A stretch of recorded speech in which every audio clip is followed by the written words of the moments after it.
మరో అడవిలో ప్రవేశించింది. అక్కడి మృగరాజుని కలిసి, రాజా, నేను వంటలు నేర్చిన నక్కను. మీరు అనుమతి ఇస్తే మీకు కూడా రుచికరమైన భోజనం తయారు చేసి పెడతాను అంది వినయంగా.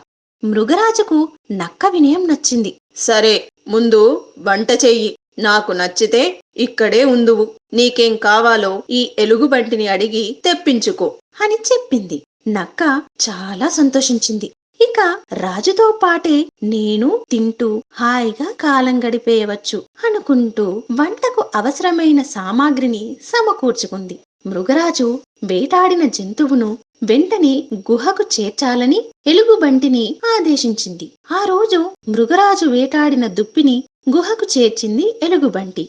దాన్ని ముక్కలుగా కోసి కారం, ఉప్పు, మసాలా దట్టించి వండింది నక్క. మధ్య మధ్యలో పచ్చి మాంసం తింటూ తన అదృష్టానికి పొంగిపోయింది.